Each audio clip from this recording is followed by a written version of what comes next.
Barbara speaking from Lomilomi, Melbourne, with Kumu Tracey Ha'aoLakainapali and Kaleo.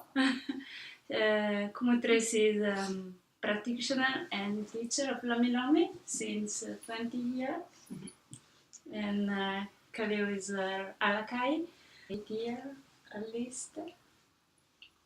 And we are here today to speak a little bit about Lomilomi and how Lomilomi changed our life. And enhanced our lives. So, can we just quickly, how is Lomilomi changed your life? Well, I guess changed and enhanced in that living Aloha and the Hawaiian teachings has just made life really easy.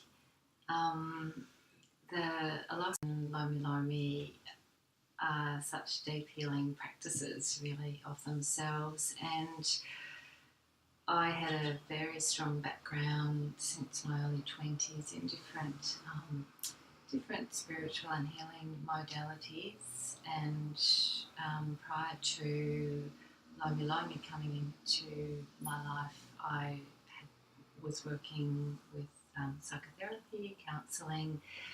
Then when I went to Hawaii and connected with your teachings there, they just made so much sense to me, and it was like the big missing piece of the puzzle for me from that spiritual perspective. And yeah, my life just took off in a direction that I had never foreseen, and I'm very grateful for that. And this is how I live every day. You know, Lomilomi, or the way of Aloha, if you like, is not something I do, it's something I live every day. It's a way of life, is the simple way to say that.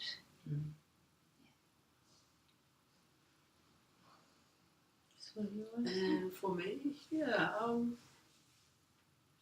I very much agree with Kumu in that, living Aloha is an incredible way to live. What is exactly living Aloha? For me, that goes back to what came in before was really how it plays out is joyfully, but very much with that awareness of a connection to the spirit in everyone and everything. So for me, that has meant becoming more awake and more aware in my life. It's very much transformed the relationship I have with myself, and from that, of course, the relationship I have with others. Certainly through discovering Lomilomi and the many visits that I've made to Hawaii, discovering a very strong connection with the energy there and the people there, the culture and spirituality. And for myself, when I first met Kumu in 2008 and did her Lomilomi training, I was kind of more going on that way of I wanted to learn massage, and I knew a little bit about Lomilomi and what I'd heard appealed to me, and from the experience I just completely was funneled down this vortex into just wanting to learn as much as I could about the Lomi and about the Hawaiian way of healing, and I guess the Hawaiian way of thinking and being. So in 2009 I actually formally asked Kumu if I could become her hamana, her student, and we made that formal commitment to each other, which is the commitment of the hamana is to learn and also to serve the Kumu. Mm. And the commitment of the Kumu is to teach. And so since that day, that's very much what our relationship has been. In 2011, when Kumu to start the halal, she informed me that I was now Alakai. So it's like, okay. So that, again, my understanding of that is that Hamana, I'm still very much a student, still very much learning on the job, so to speak. And again, my primary responsibilities are to learn and to serve my kumu.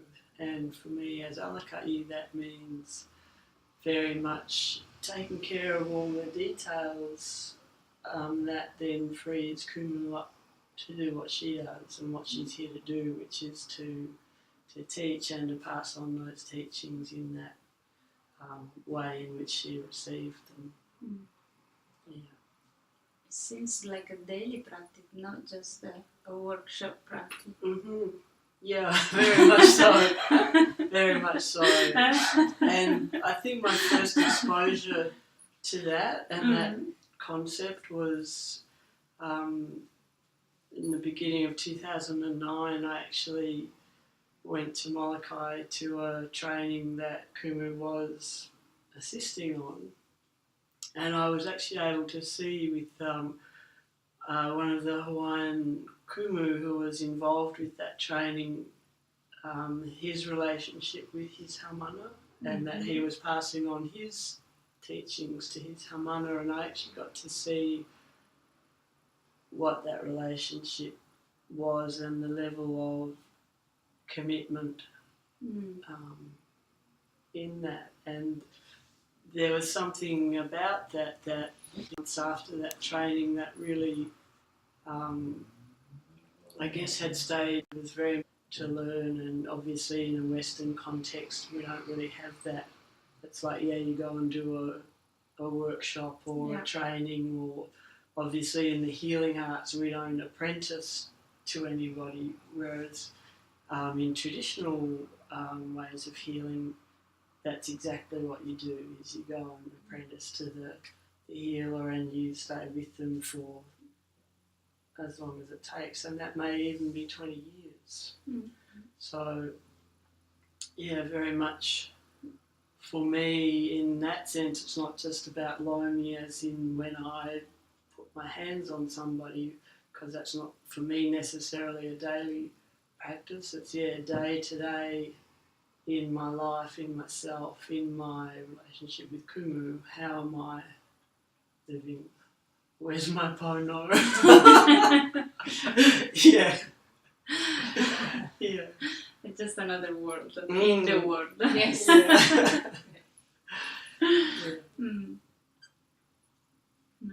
And and Lomilomi therefore is, I guess, in some ways a tangible expression for people of that,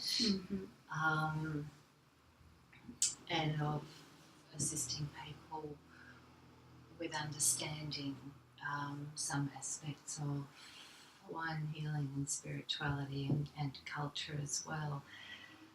And with that understanding too, that I would always suggest for anybody who's seeking a Lomilomi practitioner or teacher to ask them a few questions about what their background is. Where in Hawaii have they studied and trained?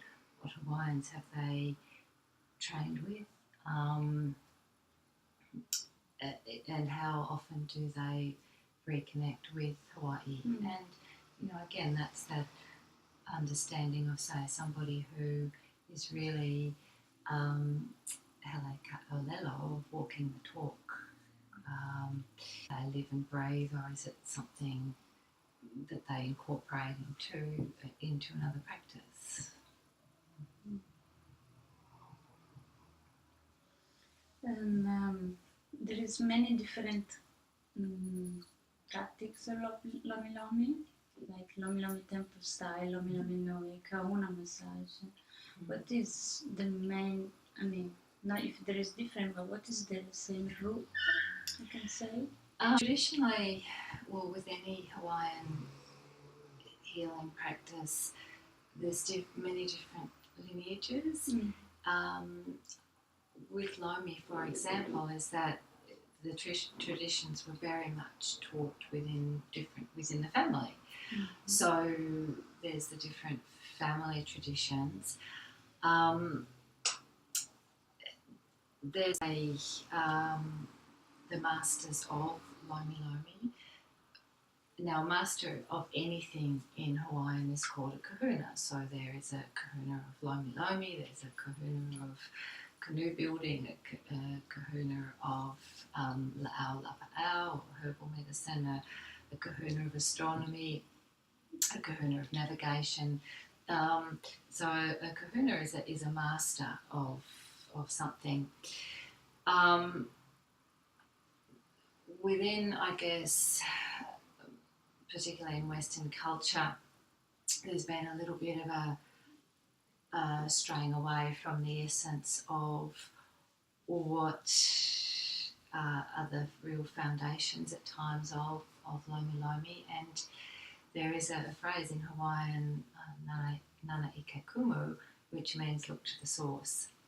So for me, it's not, say, a label of something is not the important thing. It's what is the source of those teachings? Where has that person studied? Where have they learnt from?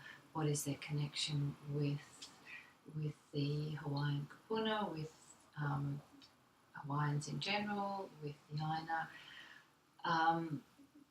That in Western society there's been a bit of a spandexing of to try and fit into what a Western mindset is. So, you know, there has been some distillation of teachings.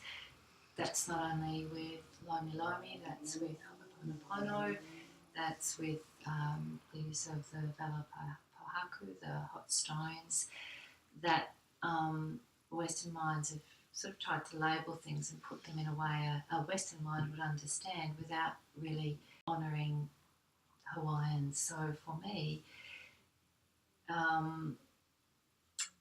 what is the source is the thing that we need to seek.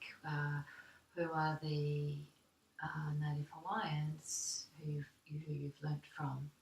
So again, there's different lineages. They will take many different forms of styles of Lomi. But for me, it comes back to what is the source, who and what is the source of that lineage. And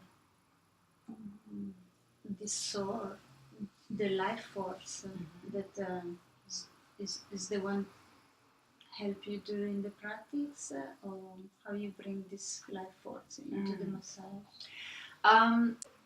People often see Lomilomi as a technique of a set of movements, if you like, whereas that's really, in some ways, a very small part of the massage, of the practice. Connecting with Na Kupuna, the gods and goddesses, Na Kupuna, the ancestors, that's the real foundation of any healing practice. So whether it be with pule, with oli, with prayer or chant,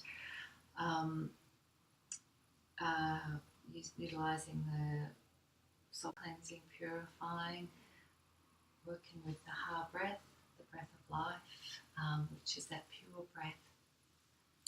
These are all the really vital aspects. Working with Ho'oponopono to assist the client to make right more right, or the extension of that being Ho'oponopono Keala, the path or their path. So as a Lomi practitioner, our connection with spirit with the ancestors is vital, because it's really them that's guiding the work and guiding the healing. So they're helping work on that deeper level of helping with the Ho'oponopono, of helping clear the way for the person. And, what makes the pule and the oli so powerful?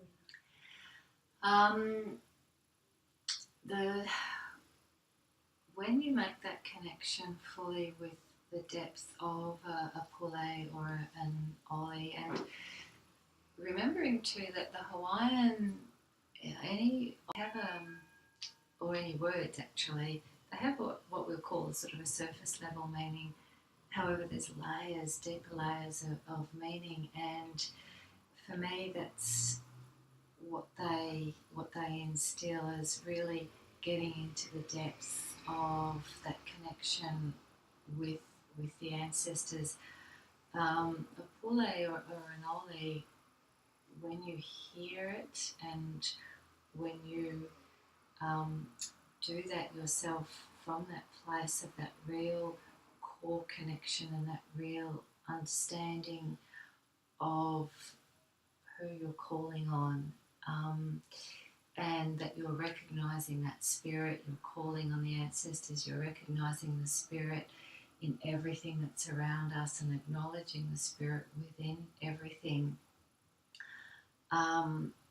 There's something that takes over you, that comes out of you, that it's not something that comes from here or just from the throat, it's from the core of your being. And when you hear somebody, oli or pule, that has that connection, you'll get chicken skin. Mm-hmm. It's probably the easiest way to describe it. So the oli and the pule are very much that core of that connection with the ancestors who are ever present. Mm-hmm. Yeah, when we pull our oli, it's our heart breath that energizes it. It's what's the phrase one of your Kumu said, the life force energy that rides on the breath. Yes. So it's like these words, which in the Hawaiian language the words are, as Henry says, the words are kupuna engineered. So the actual Hawaiian language has been engineered in a way that the words themselves have very positive, they create positive energy just by us speaking them. So when we oli or pule, particularly in the Hawaiian language, that energy is released and activated and transmitted into the universe. And obviously in a Lomi session, the person requiring healing receives that energy as well. It's also part of the protocol, no? Yeah, and the protocols, or protocol in general, is such an important aspect, and really, protocol, say in a Western way, is kind of misunderstood. If we want to use a word, protocol is really respect. And protocol is very much the foundation of any healing practice. It's that protocol of being present with the being on the table. It's the protocol of calling in the ancestors, knowing that it's actually them that guide the session. The protocol is the absolute foundation of doing what is pono, doing what is right, what is in the excellence. So whatever those protocols are for you, to connect, to be present, to show up in the clearest way that you can are really vital. And there's protocols that different people will do, but again, it's about the intent with which you do that too, and that you're doing it from that real depth of foundation, not simply saying words just for the sake of saying them, that there's a real understanding and a real connection that is made to open the way, particularly with Lomi, to open the way for spirit to come in and do their work, do their hana.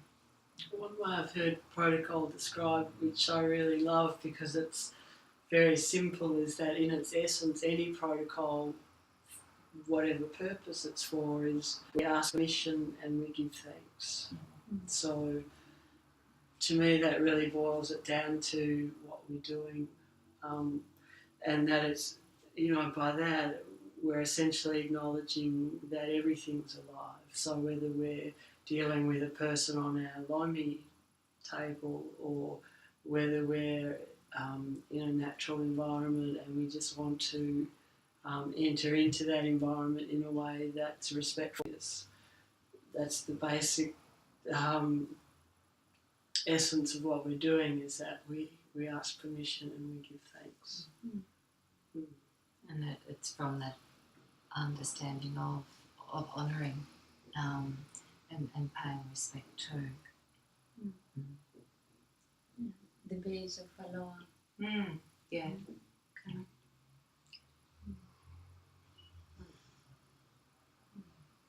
And this is also why the Hawaiian is so connecting with the ancestor. For the Hawaiian peoples, the ancestors are very much present. They're very alive. They're part of their ohana, their family. So even though they may have walked the rainbow or changed address and are now in spirit form, they're still very present and very alive. So for the Hawaiians, that honouring as being very present, and also with the Kupuna, the elders who are still with us, that absolute respect for the journey that they've walked and the wisdom that they have, and that real reverence for the wisdom of the elders, which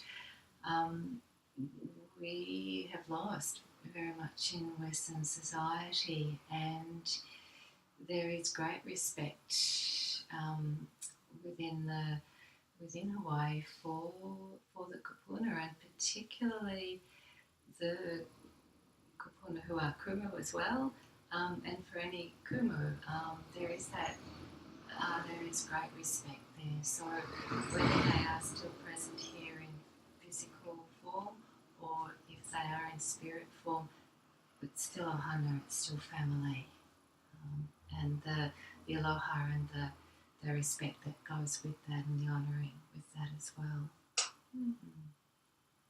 For me, I think too, part of the that valuing of the kupunas, and that they're the wisdom keepers and the knowledge keepers, is very much about that preservation of knowledge down through the generations in the Hawaiian culture too, and even just on a purely physical level, when you think that the Hawaiian Islands are, the most isolated place on earth, up until a couple hundred years ago, it's so isolated. Although we know, of course, there was voyaging between other Pacific nations with them, but these islands were able to support, within a very finite landmass, an incredible thriving population. It was a very large population. They were able to, grow a surplus of food. They were able to malama to nurture their natural resources and increase them. with their fishing and agriculture, and so the knowledge that it took to do that was passed down through generations. So given that it was an oral culture, they never wrote anything down a couple hundred years ago. That knowledge was transmitted by the older generations. So to me, that speaks to one aspect of why the elders are valued as much as they are. And certainly in modern times now, with the revival of the interest and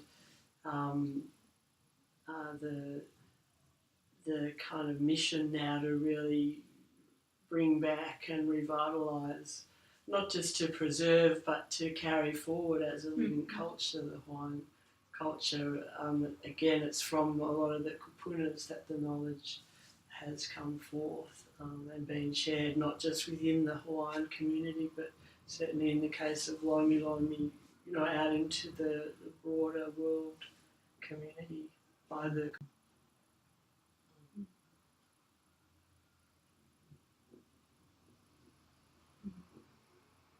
And so, often called the massage of transformation. Because of that connection with spirit, with the ancestors, and the power of the heart breath and the protocols, and the connection of the practitioner, that the transformation comes from that place of helping to clear, to colour and to oki a lot of the, say, mental emotional issues that people stress.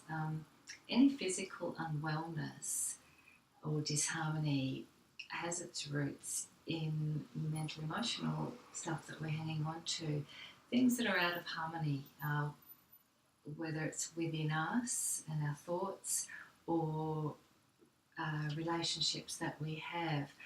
So the transformation can come because we work on those deeper levels, and our intent is to help clear the way to Ho'oponopono Keala path within, and to help harmonise. The transformation comes very much from that release of the stuck energy, the stagnant energy, the stagnant emotions, that aspect, as I said, of Ho'oponopono, of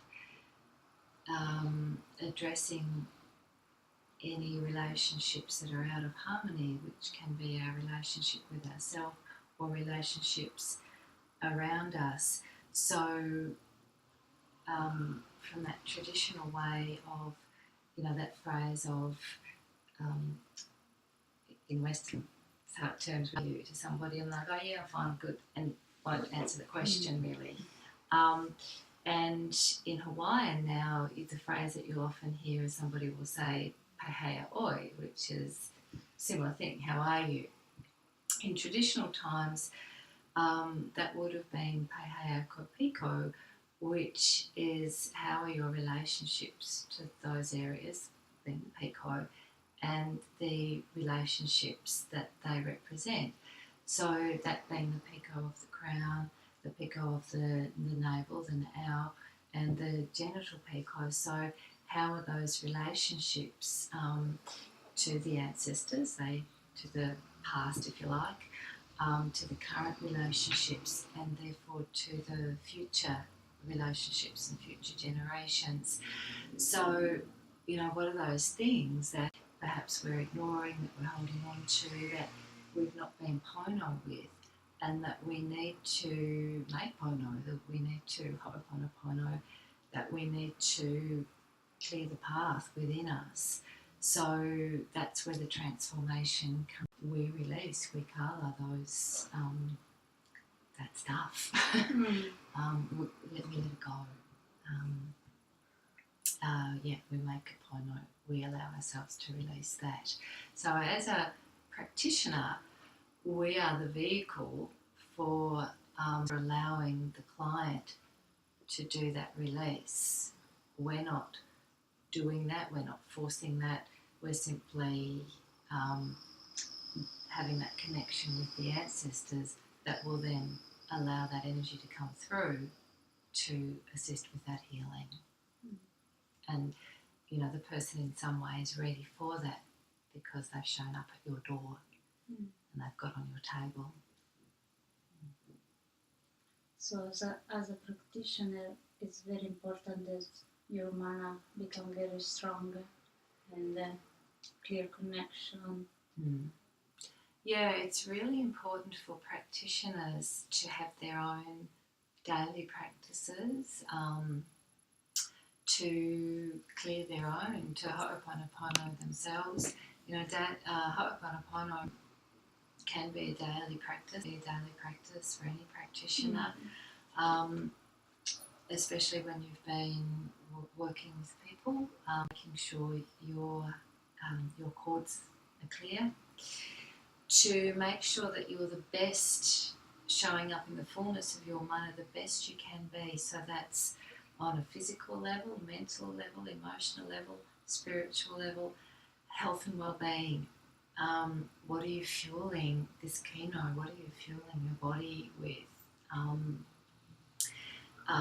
Physically, with food, from spiritual practices. What spiritual practices are you doing to maintain that, to make sure that you're in your mana iho, your self-empowerment, and the fullness of that mana, so that when you put your hands on somebody, you are clear, and you are that clear vehicle for Na Kupuna to be able to come through and to work through you.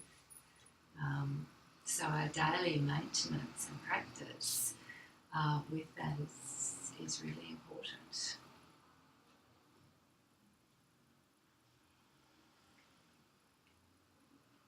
What is your vision for the future of Lomilomi? For me, I guess this has been my quest in the last 20 plus years, is to perpetuate and honour and share Aloha and Lomilomi and all Hawaiian cultural traditions and practices in a way that is bring to the source, to the peoples of Hawaii, and to be that voice for them. So my vision for Lomilomi in the future, and for all Hawaiian healing and cultural practices, is that the essence and the purity of that is being valued and is being heard, and not being distilled or misappropriated in the ways that it certainly has over the years for commercial and marketing reasons. There certainly has been, over the last few years, people are becoming a louder voice now with speaking up when they see things that are not pono. And I guess the recent issues with Mauna Kea brought such a unification of the Hawaiian people and speaking up for pono. And for me, that was perhaps really opening the gates of standing up and being that voice with other people who share Hawaiian practices, of making sure that they're pono with those practices, and that they are reflective of honouring the native Hawaiian peoples, and looking to the source. Sharing the information, sharing the Aloha in a way that is pono.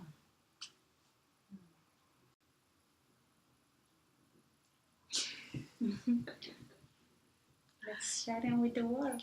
Yes, yeah. You know, Lomilomi is a gift. Well, Hawaiian healing, Hawaiian culture, Hawaiian spirituality is to the world. And that the Hawaiian peoples and many Indigenous peoples are now being honoured and respected for their wisdom and their practices, and that is my hope, that's my vision, that those practices are given the respect that they deserve.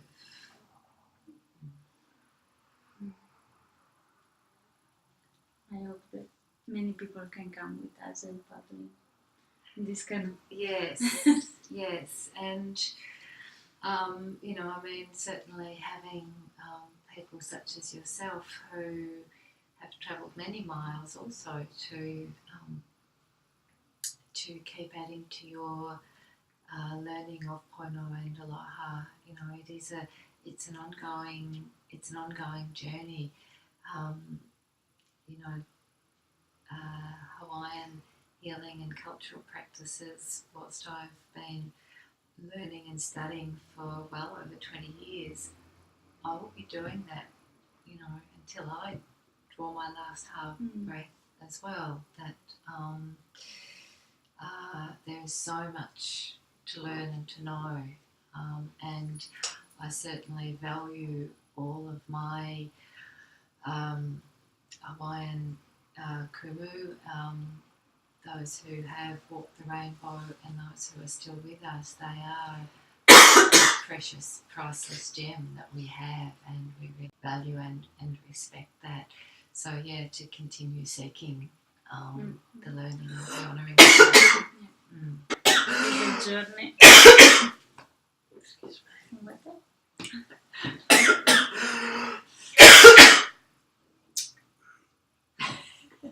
Made him cry. Oh, It's a journey, no destination. Paddling is respect. Clearing. Okay. I will say thank you very much for your time. Mahalo. Oh, you're very To welcome. accept Yeah. this, sharing your knowledge with us and with me and with the Italian people and everyone that will be watching this video. Yeah. And you're very welcome, and to share with people such as yourself who are doing Pono and still continue to do that, is an absolute joy. And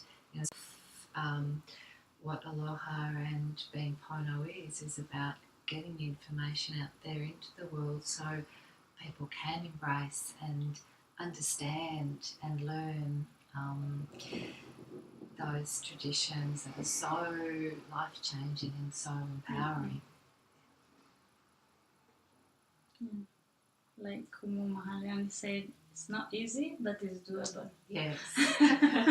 Can do. Can do. Yes. Yeah. So, everybody can jump in that canoe and start to paddle in Aloha. Yeah.